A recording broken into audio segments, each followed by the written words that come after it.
အားလုံးပဲမင်္ဂလာပါ Special Football ကနေပြီးတော့ကြိုဆိုလိုက်ပါတယ်ဒီနေ့ညမှာကစားသွားမယ်ဘိုင်ယန်မြူနစ်နဲ့ Chelsea အသင်းတို့ရဲ့ပွဲစဉ်ကိုကျွန်တော်အနေနဲ့သုံးသပ်ပေးပါရသည်ပထမဆုံးအနေနဲ့ဘိုင်ယန်မြူနစ်အသင်းကဂျာမန်ဘွန်ဒက်လီဂါမှာအိမ်ဝင်ပွဲစဉ်အဖြစ်နှစ်ပွဲကစားထားပြီးတော့နှစ်ပွဲလုံးမှာ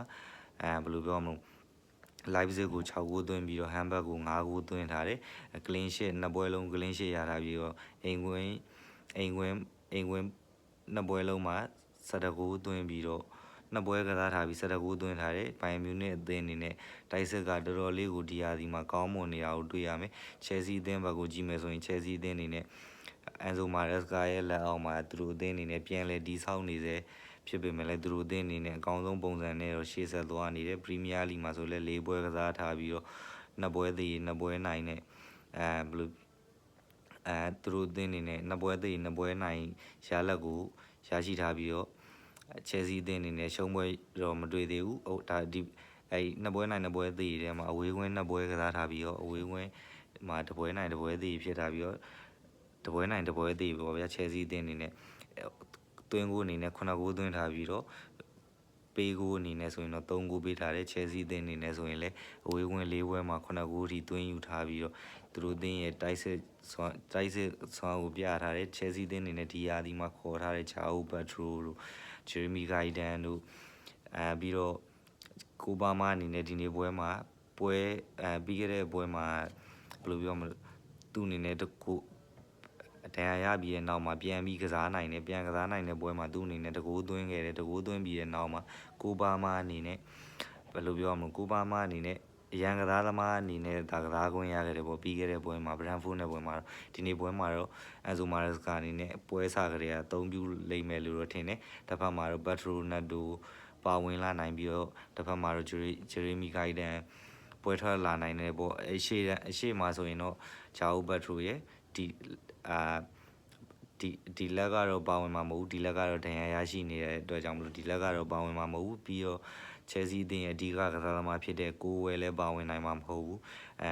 အဓိကကစားသမား Chelsea အသင်းအနေနဲ့ဆိုရင်တော့ကိုဝဲတယောက်လောက်ကိုပဲဒဏ်ရာရထားတယ်လို့တော့ပြောလို့ရမယ်ဘာလို့လဲဆိုတော့လာဗီယာအနေနဲ့ဒဏ်ရာရတယ်ဆိုပေမဲ့ Chelsea အသင်းမှာ Casemiro နဲ့ Enzo Fernandez ကတော့ကြံ့ခိုင်မှုပြည့်နဲ့ဒီနေ့ပွဲကိုကစားနိုင်လိမ့်မယ်ပြီးတော့ဘိုင်ယန်မြူနစ်ဘက်ကိုကြည့်မယ်ဆိုရင်လည်းဘိုင်ယန်မြူနစ်အသင်းရဲ့ကိုသမားမန်နူရယ်လူကတော့3ပွဲကစားပြီးတဲ့အချိန်မှာနှစ်ပွဲ clean sheet ရတယ်သူ့အနေနဲ့လည်းအသက်အရွယ်တစ်ခုရလာပြီဆိုပေမဲ့လည်းအကောင်းဆုံးပုံစံကိုလက်ရှိချိန်ထိပြထားတော့ရှေ့တန်းမှာဆိုရင်ဘိုင်ယန်မြူနစ်အသင်းအနေနဲ့မူစီယလာကတော့ဒဏ်ရာရရှိနေပြီးတော့နောက်ခံကစားသမားတဦးဖြစ်တဲ့ Alfonso Davies ကလည်းဒဏ်ရာရရှိနေတယ်ဒီအချိန်မှာ Chelsea အသင်းအနေနဲ့မူစီယလာဝင်မကစားနိုင်တာ Chelsea အသင်းတော့ကံကောင်းတယ်လို့ပဲကျွန်တော်အနေနဲ့မြင်မိတယ်ကျွန်တော်တို့ Chelsea အသင်းအနေနဲ့ဆိုရင်ဒီနေ့ပွဲမှာကစားသမားလိုင်းနဲ့17ယောက်လုံးဒဏ်ရာကင်းစင်ပြီးတော့ Chelsea အသင်းအနေနဲ့ပွဲထွက်လာနိုင်လိမ့်မယ်လို့တော့ထင်တယ် Enzo Fernandez Casemiro တို့အတွဲနဲ့နောက်တန်းမှာဆိုရင်ချက်လိုပါကတော့တေချာပေါက်ပါလာလိမ့်မယ်ချက်လိုပါကတော့တော်တော်လေးကို Chelsea အသင်းရဲ့နောက်တန်းမှာတော်တော်လေးကိုကောင်းမွန်တဲ့ကစားသမားတစ်ယောက်ဖြစ်လာပြီ Crystal Palace ကနေပြီးတော့ပြန်လာပြီးနောက်ပိုင်းမှာချက်လိုပါတော်တော်လေးကိုကောင်းလာတယ်ကိုဝဲကတော့ဒဏ်ရာရရှိနေတဲ့အတွက်ကြောင့်မလို့တိုးစင်ပါနိုင်တယ်တိုးစင်ပါမယ်ဒီစာစီကတော့ဒီစာစီတို့ဘာလို့အသင်းမှာရှိပေမဲ့လည်းသူတို့အနေနဲ့ချန်ပီယံလိမှာတော့ပါဝင်မှာမဟုတ်ဘူးဒါပေမဲ့ဘနွားရှိကတော့ဒဏ်ရာရရှိနေ Chelsea အသင်းရဲ့နောက်ခံဆိုနှစ်ဦးဖြစ်တဲ့ကူကူရဲလာနဲ့ Reece James ကလည်းနှစ်ယောက်လုံးသူတို့အနေနဲ့ Chelsea အသင်းအတွက်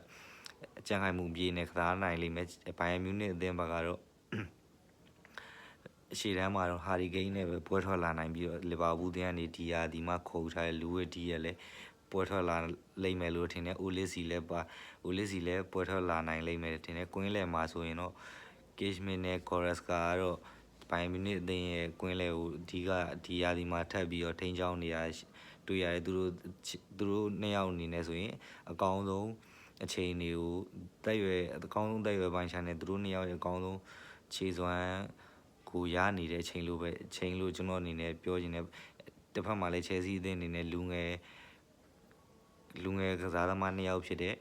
လူငယ်ကစားသမားဆိုပေမဲ့လူငယ်ခြေတက်တွေဖြစ်တဲ့ လူလက်ပိုင်းခြားပေါ့ဗျာအန်ဆိုဖာနန်ဒက်နဲ့ဂိုင်ဆူတို့နှစ်ယောက်ကလည်းကင်မစ်နဲ့ကော်ရက်စကာတို့ရဲ့ဦးဆောင်တဲ့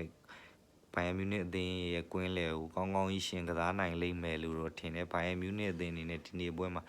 ကွန်ပဏီအနေနဲ့ဘလို့နီးစနစ်တွေသုံးလာမလဲတော့မသိပေမဲ့ချယ်ဆီအသင်းအနေနဲ့ကတော့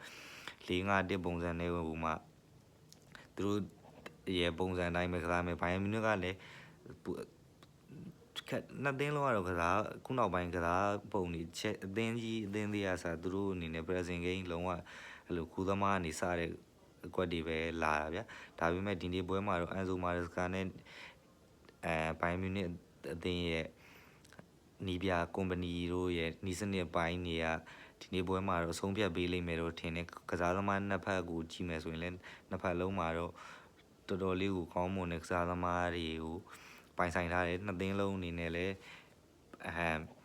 နှစ်သင်းလုံးအနေနဲ့ဆိုရင်လည်းဘယ်လိုပြောမလဲဒီနေ့ရာသီမှာတော့တော်တော်လေးကိုပြိုင်ဆိုင်မှုပြင်းထန်အောင်ပဲလို့တော့ထင်တယ်ချယ်ဆီအသင်းအနေနဲ့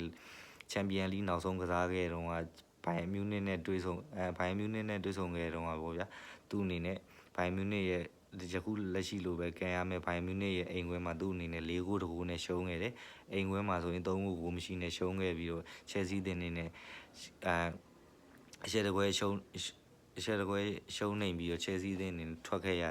ပြီးတော့ဒီနေ့2 နှစ်ကြာပြီးတဲ့နောက်မှာတော့ချယ်ဆီအသင်းအနေနဲ့ချန်ပီယံလိကိုပြန်လဲရောက်ရှိလာခဲ့ပြီချန်ပီယံလိကိုပြန်လဲရောက်ရှိလာတဲ့အတွက်ကြောင့်မလို့ချယ်ဆီအသင်းအနေနဲ့လဲဘာလုပ်ပြနိုင်မလဲဆိုတာထပ်ပြီးတော့ကြည့်အောင်မယ်ကလပ်ကဘာဖလားတော့လိုပဲသူ့အနေနဲ့လုပ်ပြမလားဒါပေမဲ့ချယ်ဆီအသင်းအနေနဲ့နောက်ပွဲမှာမန်ချက်စတာယူနိုက်တက်အသင်းနဲ့ပွဲချက်ထပ်ကစားရမှာဖြစ်တဲ့အတွက်ကြောင့်မလို့ဒီနေ့ပွဲကိုပဲအားကုန်ဆိုင်မလားဒါမှမဟုတ်ပဲမန်ချက်စတာယူနိုက်တက်အသင်းနဲ့ပွဲကိုပဲအားလုံး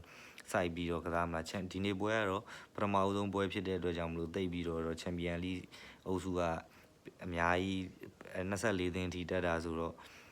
တပွဲတော့ပိုးခံရမယ်ဗျာတပွဲပိုးခံရမယ်အနေထားကိုဘလို့ဒီနီးပြတွေရဲ့ plan ဘလို့ပြောရမလဲသူတို့ရဲ့ပွဲစဉ်စရာတွေရဲ့ plan ကိုဘလို့ချထားလဲဆိုတာတော့နီးပြတွေကိုယ်တိုင်ပဲသိလိမ့်မယ်ဒီနေ့ပွဲမှာတော့ကွန်ပဏီနဲ့အန်ဆိုမာရက်စကာတို့နှစ်ယောက်ကတော့သူတို့ရဲ့နီးစနစ်တွေကိုအကောင်းဆုံးချပြနိုင်တဲ့နီးပြပဲနိုင်ရရှိလိမ့်မယ်လို့ထင်တယ်ဘာလို့လဲဆိုတော့အန်ဆိုမာရက်စကာအနေနဲ့ချယ်ဆီအသင်းကိုရောက်ရှိလာပြီးတော့တော်တော်လေးကိုဘယ်လိုပြောလုပ်ပြထားတယ်အစဲကရီဟန်ဘော်ဒါတော့တော်တော်ကရီဟန်ဘော်ဒါတော့တော်တော်အစဲခံလိုက်ရတယ်ဗျာဘယ်လိုပြောသူမာရက်စကာအနေနဲ့ဆိုရင်တော့ချယ်ဆီခုနောက်ရောက်တူချဲနောက်ပိုင်းမှာကင်တဲ့နီးပြတွေထက်အန်ဆိုမာရက်စကာအနေနဲ့ချယ်ဆီဘရိတ်သက်အနေနဲ့အစဲခံရအနည်းဆုံးနီးပြလို့ကျွန်တော်အနေနဲ့ပြောလို့ရတယ်ဘာလို့လဲဆိုတော့မာရက်စကာအနေနဲ့ချယ်ဆီအသင်းကို conference လည်းရထားတယ်ကလပ်ကဘာဖလားလည်းရထားပြီးတော့သူ့ရဲ့ကစားကွက်ကဘယ်လိုတုံးဆိုတာကိုချယ်ဆီအသင်းရဲ့ပရိသတ်တွေအကုန်လုံးကိုလည်းနားလည်လာအောင်သူ့အနေနဲ့ချပြလာနိုင်ပြီပေါ့ဗျာတဖြည်းဖြည်းနဲ့တစ်ဖက်မှာတော့ကုမ္ပဏီအနေနဲ့ဘန်လီအသင်းကနေဘိုင်ယန်မြူနစ်ကိုရောက်ပြီးတော့အမတ်ပေးဖလားရခဲ့တယ်ချန်ပီယံလိမှာတော့ကွာတာဖိုင်နယ်ထိပြီးခဲ့တဲ့ရာသီကပို့ဆောင်ပေးနိုင်ခဲ့တယ်ဒီရာသီမှာတော့သူ့အနေနဲ့ဒီလိုအသင်းကြီးချင်းတွေ့တဲ့ပွဲမှာကုမ္ပဏီအနေနဲ့နီးစနစ်ပိုင်းမှာပို့ပြီးတော့ကြစ်လက်ဖို့တော့ပို့ပြီးတော့ဘယ်လိုပြောမလို့ခေါင်းသုံးနိုင်လေခေါင်းသုံးမှပို့ပြီးတော့အဆင်ပြေလိမ့်မယ်မာရက်စကာအနေနဲ့လည်းအချင်းနီးပြမဟုတ်ဘူးဆိုတာတော့အကုန်လုံးဘယ်လိုပြောမလဲတိလောက်ပြီးတော့ထင်တယ်ချယ်ဆီအသင်းအနေနဲ့လည်းလူငယ်တွေနဲ့လောက်ပြထားတာတွေကအများကြီးပဲဘယ်လိုခုလူငယ်ခြေတက်တွေဝယ်တောက်လျှောက်ဝယ်ပြီးတော့သူတို့အသင်းအနေနဲ့တွေးပြီးတော့ဘယ်လိုသူတို့သွားခြင်းတဲ့လမ်းကြောင်း policy အဲ့လိုမျိုးပေါ်တေချာလေးကိုချပြပြီးတော့ကစားသမားတွေကိုလည်းခိုးထားပြီးတော့သူတို့အသင်းရဲ့ရည်မှန်းချက်ကဘာတုံးဆိုတာကိုလည်းချယ်ဆီအသင်းအနေနဲ့ကစားသမားတွေကိုအကုန်လုံးချပြထားတဲ့အတွက်ကြောင့်မလို့ကစားသမားတွေအနေနဲ့လည်းလူငယ်အများစုစုဖွဲ့ထားတဲ့ဖြစ်တဲ့အတွက်ကြောင့်မလို့အသစ်ကနေပြန်စနေရတာဖြစ်ပေမဲ့လည်းချယ်ဆီအသင်းအနေနဲ့အကောင်းဆုံးလုပ်ပြနိုင်လိမ့်မယ်လို့တော့ထင်တယ်ဒီနေ့ပွဲမှာကျွန်တော်အနေနဲ့ဟာရီကိန်းဦးဆောင်တဲ့တိုက်စစ်ကိုချယ်ဆီအသင်းအနေနဲ့ချလိုပါအနေနဲ့တော်တော်လေးကိုထိန်းချုပ်ရလိမ့်မယ်တစ်ဖက်မှာလည်းချယ်ဆီအသင်းရဲ့တိုက်စစ်ကလည်းယခုလက်ရှိ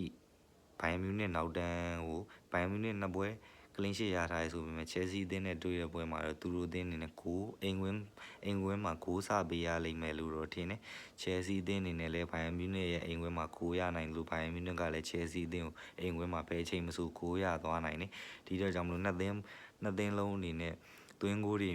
မြင်ရလိမ့်မယ်လို့တော့ကျွန်တော်အနေနဲ့ထင်တယ်ပြီးတော့နှစ်သင်းပေါင်းသွင်းကိုများလိမ့်မယ်လို့တော့ထင်တယ်ပြီးတော့ Chelsea အသင်းအနေနဲ့ Bayern Munich ကိုလက်ရှိကစားသမားအစုအဖွဲ့နဲ့လက်ရှိ Enzo Maresca ရဲ့နီးစနစ်တွေနဲ့ဆိုရင်တစ်ဖက်မှာ Bayern Munich ရဲ့လူစင်းရဲ့ company ရဲ့နီးစနစ်တွေကိုလူစင်းရတစင်းနေနေတယ်လို့ Chelsea အသင်းကိုပြောဘယ်လိုပြောမလို့တခြားအသင်းဖန်နေနဲ့ပြောလို့ရတယ်ဆိုပေမဲ့လည်း Chelsea အသင်းအနေနဲ့ Enzo Maresca က company ထပ်ပို့ပြီးတော့လုံနိုင်လိမ့်မယ်လို့တော့ကျွန်တော်အနေနဲ့တော့မြင်မိတယ်ဘာလို့ဆိုတော့ဘန်လေးအသင်းကနေပြီးတော့ဘန်လေးအသင်းကနေပြီးတော့ဘယ်လိုပြောရမလဲဘိုင်မြူနစ်ကိုရောက်သွားတဲ့အတွက်ကြောင့်မလို့သူ့အနေနဲ့အောင်မြင်မှုရလို့တော့မြင်တယ်ကုမ္ပဏီအနေနဲ့ဘိုင်မြူနစ်အသင်းအနေနဲ့လည်းဒီပုံစံဒီအတိုင်းတောင်းပန်နှစ်ဖက်ကနေလုံးမယ်ရှေ့တန်းအဲ့ပုံစံအတိုင်းကစားလာတဲ့နှစ်တည်ကြာခဲ့ပြီးယခုလက်ရှိချိန်ဒီကစားနေတော့နီးပြကုမ္ပဏီအနေနဲ့သူ့ရဲ့ပုံဘယ်လိုပြောမလို့သူ့ရဲ့ကုမ္ပဏီအနေနဲ့သူ့ရဲ့နီးစနစ်ဒီနေ့ပွဲမှာအကောင်းဆုံးသုံးနိုင်လိမ့်မယ်လို့ထင်တယ်နောက်ပြီးတော့ကစားသမားလဲတဲ့အချိန်မှာလည်းစကားအများကြီးပြောလိမ့်မယ်ဒီဘက်ကဘောလုံးလောကဘာမှမဆိုဖြစ်သွားနိုင်တဲ့အတွက်ကြောင့်မလို့ဘာမှမဆိုဖြစ်သွားနိုင်တယ်ဆိုပေမဲ့နီးပြတွေရဲ့အခန်းကဏ္ဍလေးတော်တော်လေးအရေးပါလာခဲ့ပြီလို့တော့ကျွန်တော်အနေနဲ့ထင်တယ်ဒီနေ့ပွဲမှာတော့ကျွန်တော်အနေနဲ့သုံးသပ်ချင်တာဘိုင်ယန်မြူးနစ်အသင်းအနေနဲ့လည်းကိုရနိုင်တယ်ချယ်ဆီအသင်းအနေနဲ့လည်းကိုရနိုင်နှစ်သင်းပေါင်းအနေနဲ့ကတော့ကိုတွေမြင်တွေ့ရနိုင်ပြီးတော့ချယ်ဆီအသင်းအနေနဲ့ဘိုင်ယန်မြူးနစ်အသင်းကိုတရေရလက်ကတော့အနည်းဆုံးကစားလိမ့်မယ်လို့တော့ကျွန်တော်အနေနဲ့သုံးသပ်ရင်းနဲ့ဒီနေ့ဗီဒီယိုဒီလောက်နဲ့ဆုံးသက်ပါရစေအားလုံးကိုကျေးဇူးတင်ပါတယ်